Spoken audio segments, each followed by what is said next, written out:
Hello and welcome, everyone. I'm so glad you were able to join us and that the weather is just a little more welcoming and warm as you commute here. So my name is Giovanna Squarsone. I'm the Education and Public Engagement Manager here at the Aga Khan Museum.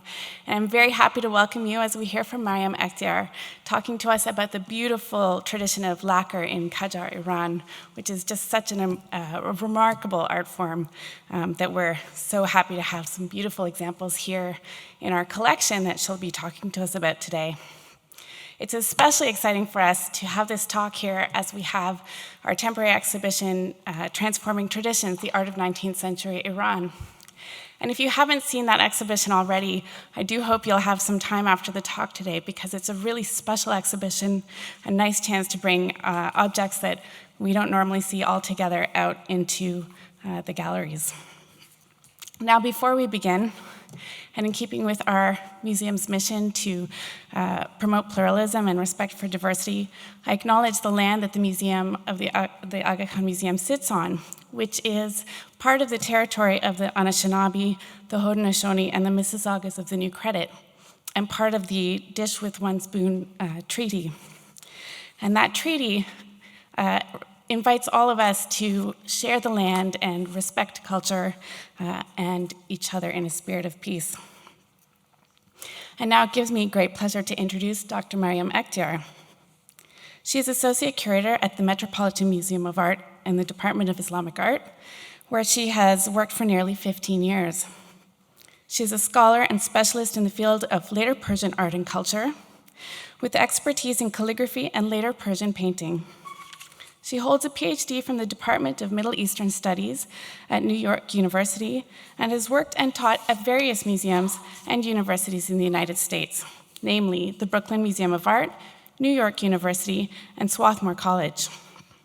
She has been co-editor of and contributor to many publications, including Royal Persian Paintings, the Qajar Epoch 1785 to 1925, Masterpieces from the Department of Islamic Art at the Metropolitan Museum of Art, Art of the Islamic World, a resource for educators, and most recently, How to Read Islamic Calligraphy, published just this past summer.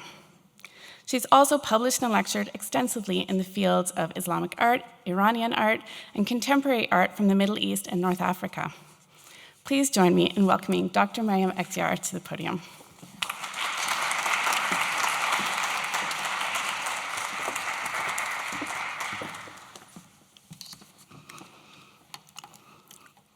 Good afternoon.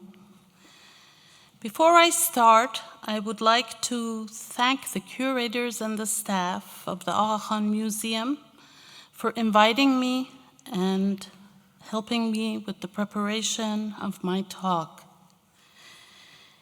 Today, I would like to welcome you to an exploratory discussion of Persian lacquer.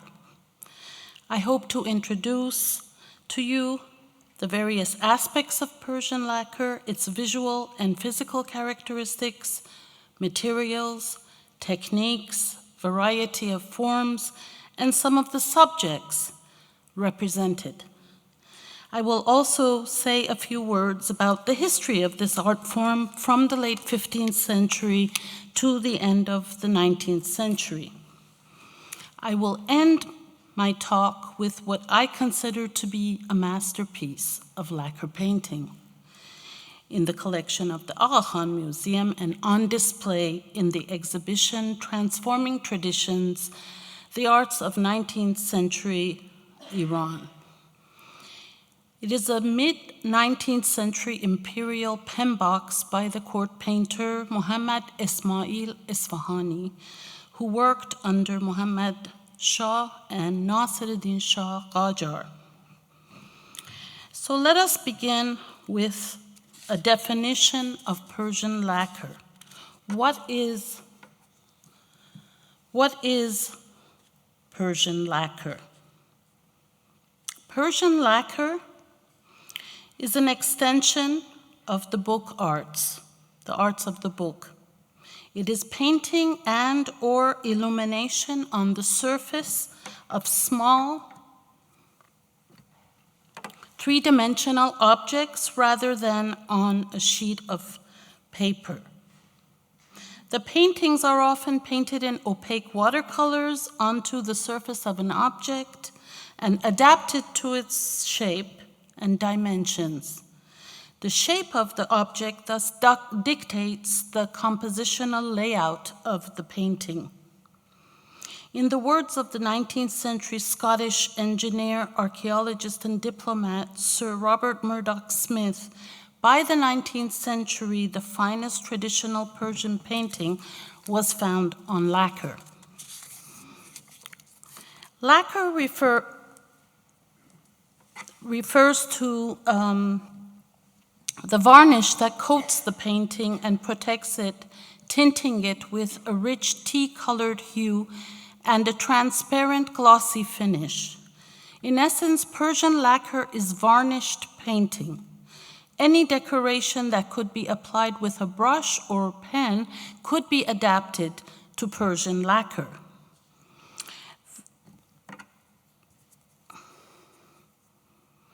The supports for lacquer objects could be wood, paper mache, leather, or ivory. Lacquer comes in many forms, and as we saw, including book bindings, pen boxes, mirror cases, caskets, vanity boxes, cases for combs, fans, arms and armor, and sometimes large objects such as game boards, doors, and tabletops.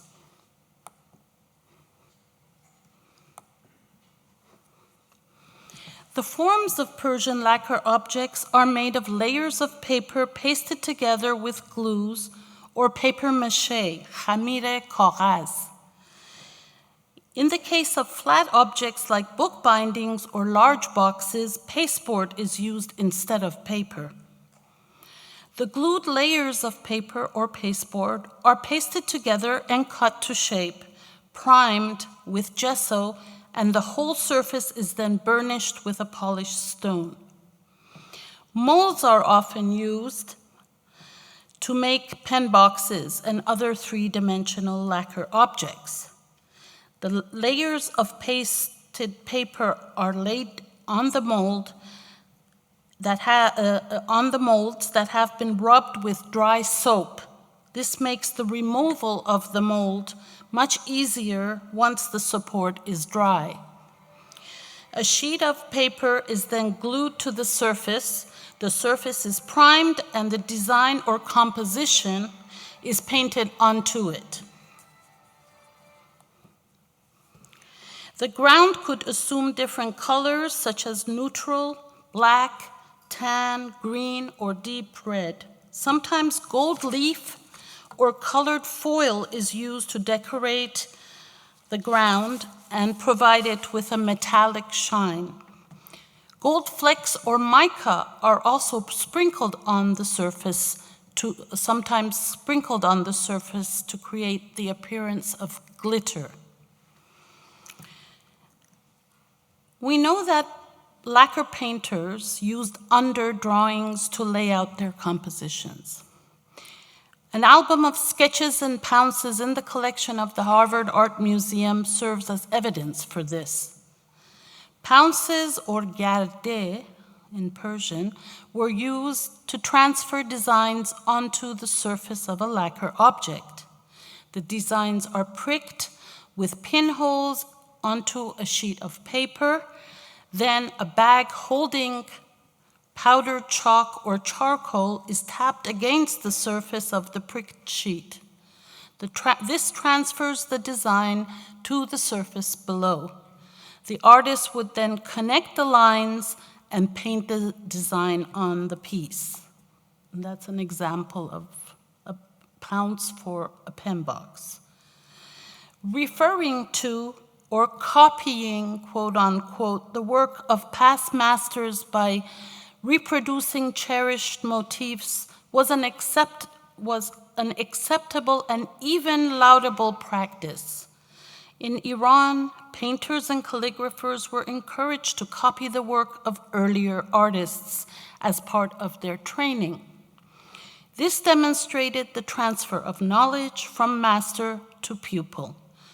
Having a corpus of designs and compositions that could be replicated or recombined was a valuable tool for artists. It ensured that certain designs were passed on from a master to a pupil and from one generation to another. The transparent varnish, is then applied several times with care after the painting is complete. The varnish consists of a mixture of sandarak resin and linseed oil. The resin is derived from the sap of the sandarak tree. The Persian term for lacquer varnishing is rogan sandaru zadan, which denotes the application of sandarak oil. In Persian, lacquer is also referred to as rogan kaman, bow oil, or the oil to lubricate a bow. High-quality works are given more than one coat, or many coats, with careful rubbing down of each application. Lacquer painters were trained in the apprenticeship system in royal and/or commercial workshops.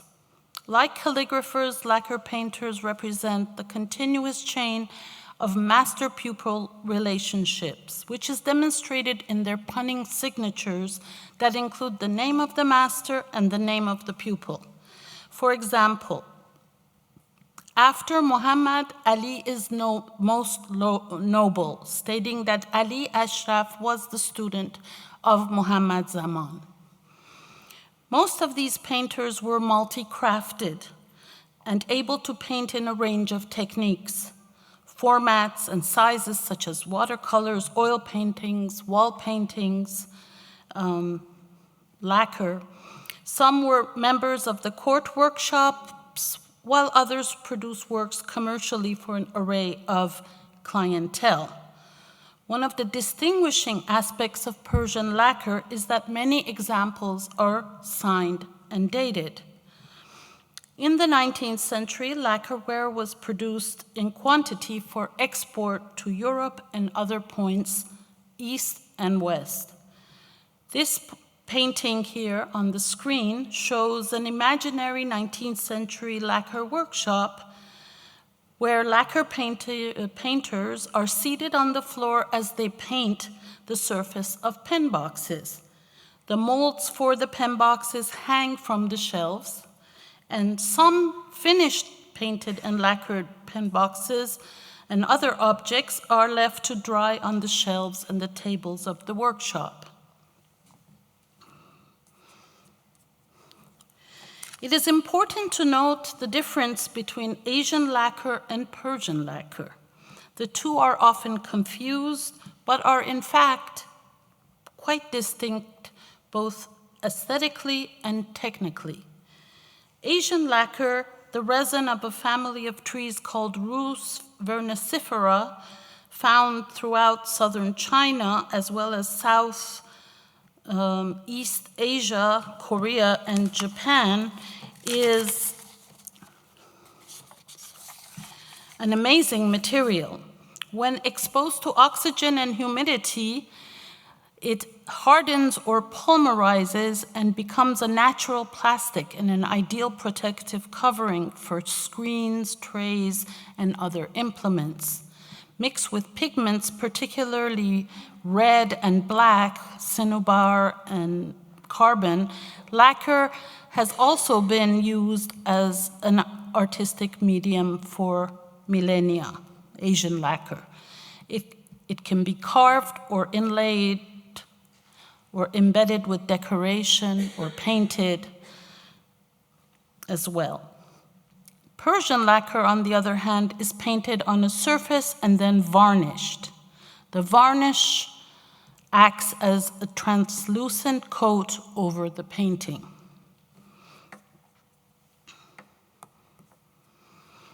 There are different types of lacquer pen boxes.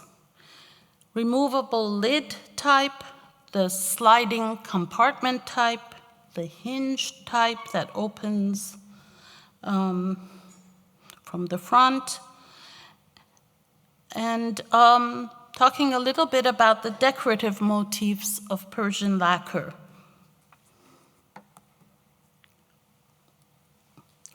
The Rosa Nightingale motif is widely found on a range of surfaces, from wall paintings of walls of buildings, large architectural wood panels, textiles, to ceramics and lacquer objects of all sorts, such as pen boxes, book bindings, caskets, etc. On lacquer objects, this motif appears either on its own or in conjunction with figural or pictorial narrative compositions. It is considered one of the hallmarks of Persian lacquer. Originally inspired by European, Dutch, and English botanical prints and paintings, artists in Iran adapted it to a motif that is quintessentially Persian. The Rosa Nightingale motif is also a visual representation of a Sufi mystical metaphor for the lover's yearning for union with the beloved or the divine. The rose is beautiful, proud, and thorny, while the nightingale laments endlessly of its longing and devotion for the rose. The rose represents the beloved and the nightingale, the lover. The Rosen Nightingale, an illumination-like vegetal decoration, sometimes complemented the figural scenes depicted, and other times did not have any direct connection with them at all.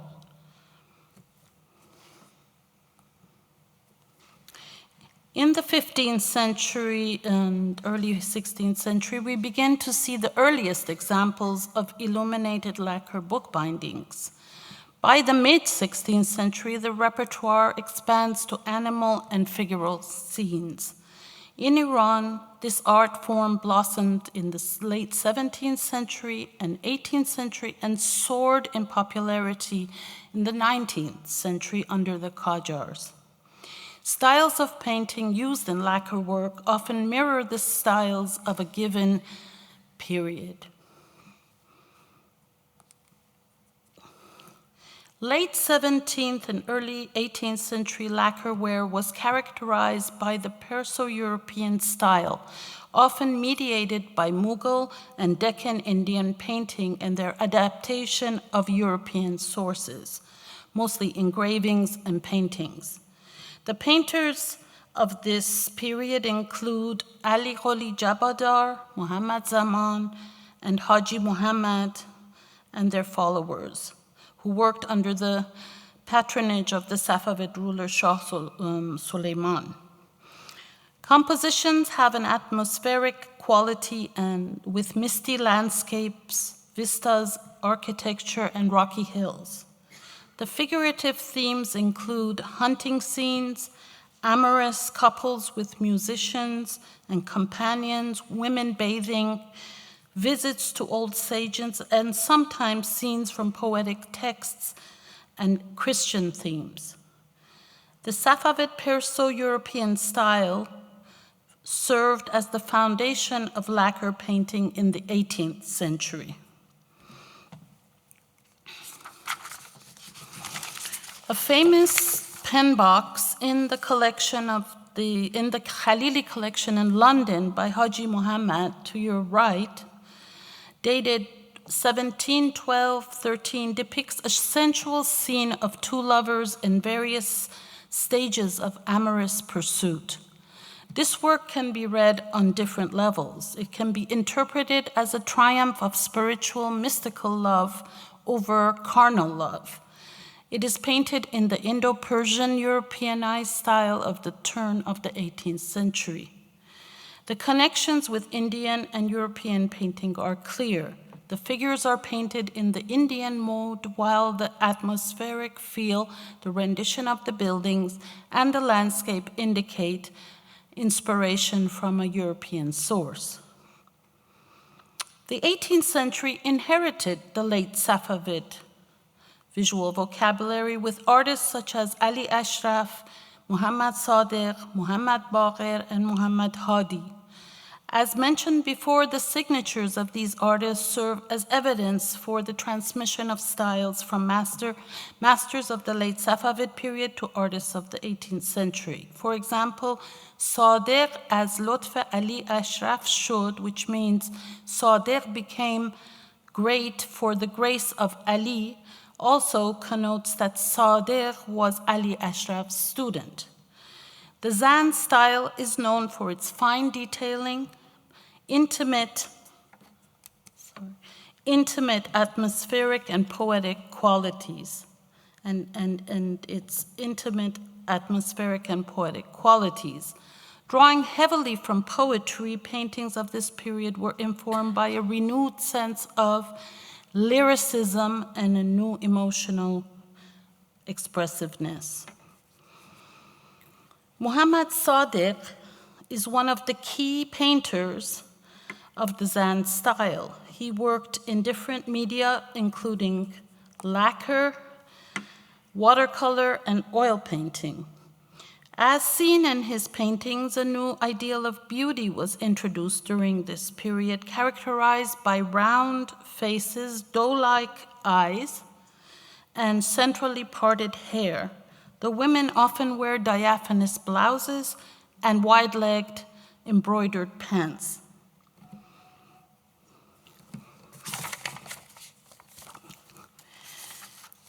This rectangular pen box signed by Muhammad Sadiq has a lid that lifts off.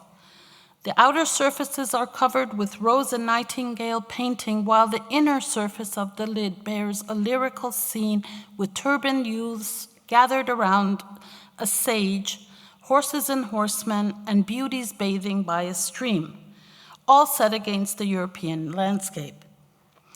The signature, which reads, Sadiq as Lutf Ali Ashraf should suggest that the box was painted by Sadiq, student of the great master Ali Ashraf. So that's the box we were talking about.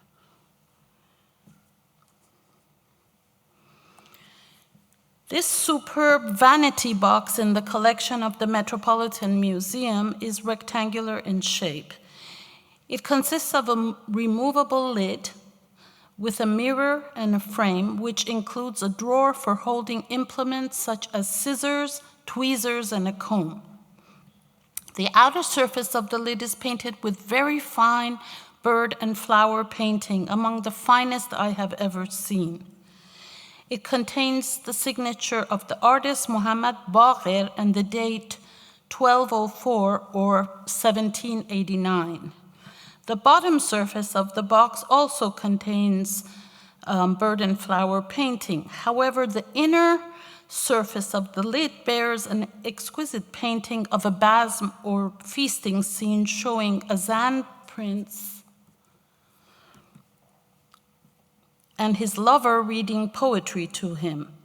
She is holding a safina, or a long and narrow anthology of poetry. The two are being served food and wine by courtiers and are entertained by musicians who play various instruments, including a kamanche or a Persian fiddle, a daf or a frame drum, and Persian lutes. Royal portraits often appeared on lacquer objects from the 18th century onward, adorning book covers, pen boxes, casket lids, and other objects. On the left, you see Karim Khan and his court, and on the right, you see Fath Ali Shah and his sons hunting by the painter Muhammad Baqir. And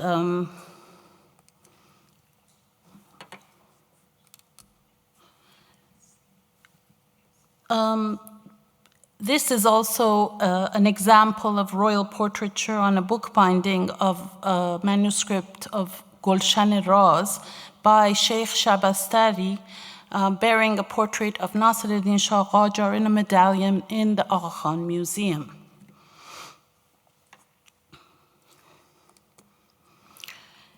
Now let us turn to a bookbinding by a mid-19th century Qajar artist in the circle of Najaf Ali, which reflects the eclectic nature and strong influence of European art on Persian painting during this period. Stylistically, this is seen in the gradations and application of color, the modeling of the figures, the observation of the rules of perspective, the use of shading, as well as the atmospheric effects. Thematically, the binding bears biblical scenes that were inspired by the availability of European models in the form of devotional prints or drawings.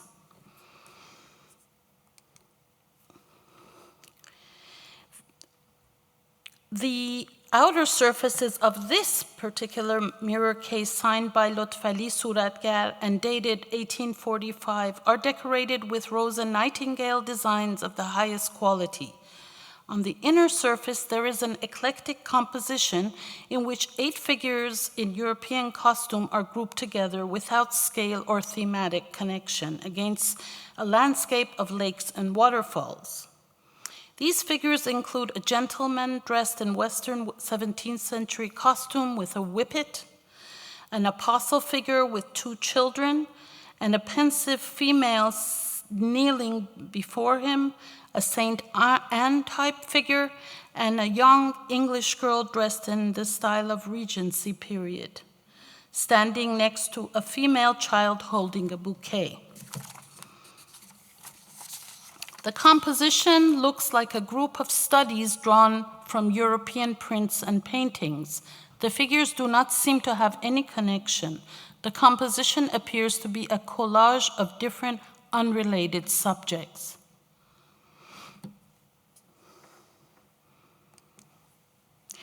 Now I would like to turn to a work of the master lacquer painter Muhammad Ismail Esfahani.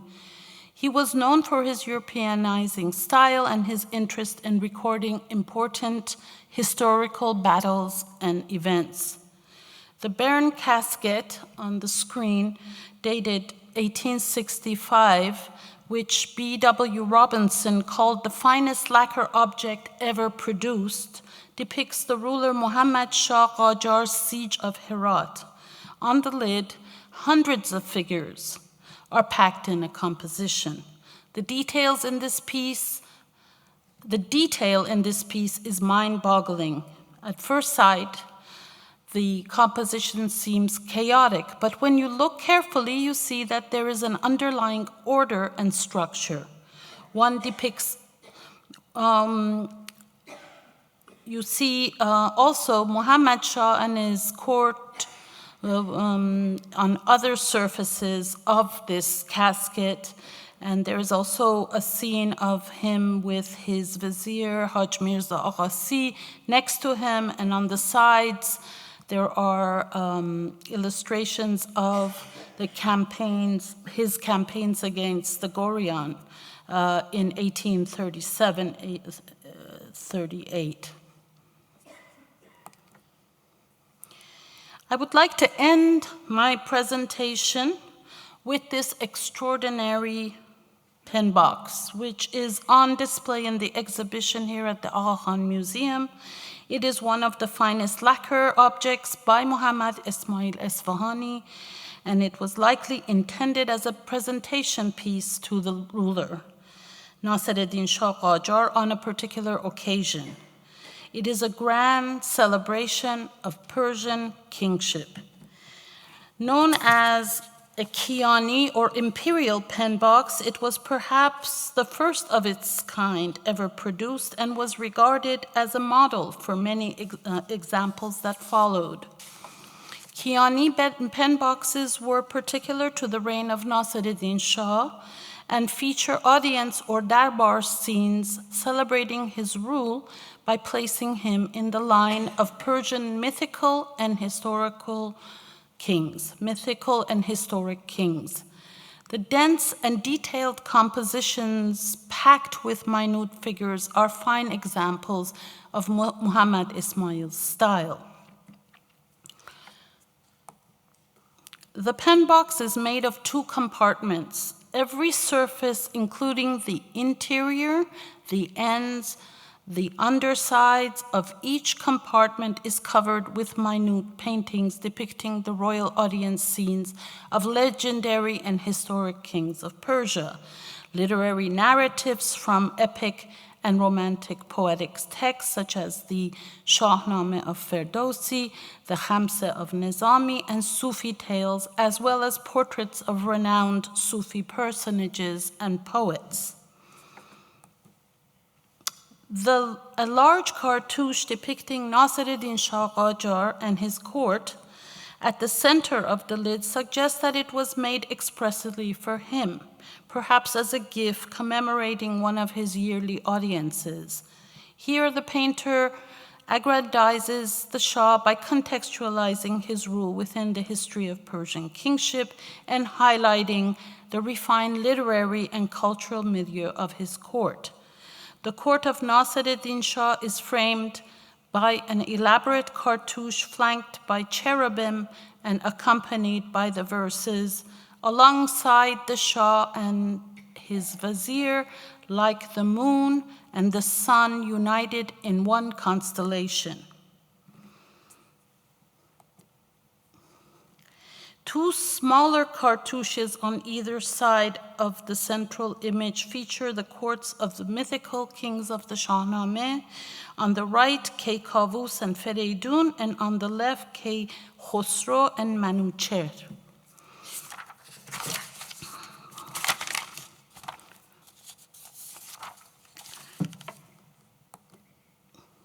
The rounded ends, the sides and undersides of the frame depict the court of the Sasanian king Khosrow Anushiravan, the Just, and popular stories from the Khamseh of Nizami, such as the story of Bahram Gur and Fitna, hunting, and scenes from the allegorical romance The Haft Peker of Nizami.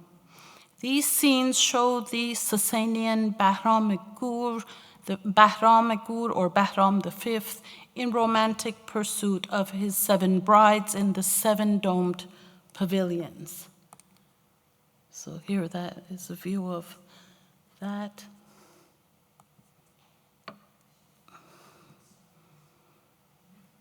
Here, of course, the stories of the Haft Peker can be read on 2 levels, as manifestations of carnal love and a spiritual quest for perfect union with the divine. Many of the images bear inscriptions and poetic verses in Nastaliq script that directly refer to the scenes and figures and praise the beauty of the pen box and the talents of its creator. A close reading of the poetry indicates that the verses were specifically composed, perhaps by the court poet, for this particular object.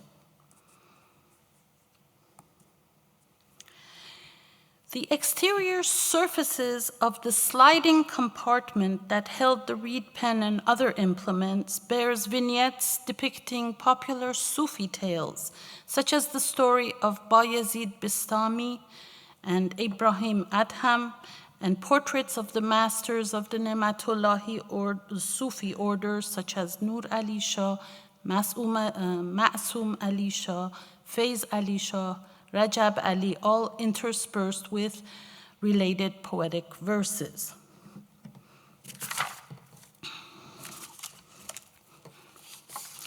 The interior of this, and this is the underside of the sliding compartment. And the interior of the sliding compartment features several medallions with portraits of renowned Sufi personages such as Mansur Hallaj and poets namely Sheikh Attar, Baba Tahir Oryan, Baba Rukn, and Baba Ubaidullah Khan. So These are portraits of the Sufis identified by inscriptions.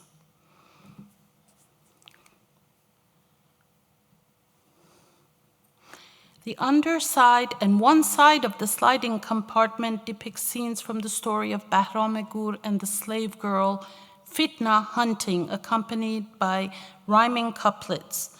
One depicts Bahram Gur pinning the ear to the tail of an onager as Fitna watches in astonishment, and the other shows her carrying the ox up the stairs as Bahram observes her strength.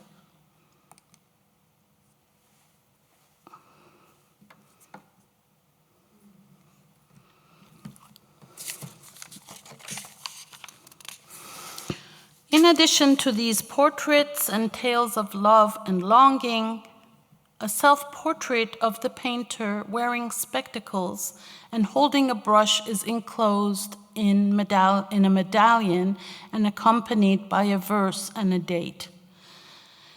And it says, "Was adorned like a glorious flower garden, this pen box with the pen of Ismail," 1282. As a celebration of Persian kingship.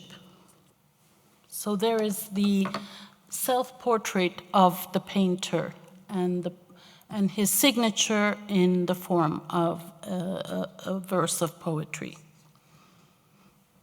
and with his spectacles. In conclusion, I would like to say, as a celebration of Persian kingship, this pen box served as the prototype for several Kiani pen boxes that followed, introducing a new iconography that was followed later by generations of lacquer painters. Masterfully painted, it is not only a celebration of Nasir-ed-Din Shah's rule in the context of the history of Persian kingship, but also a window into the literary, spiritual, and mystical facets of his court. Thank you.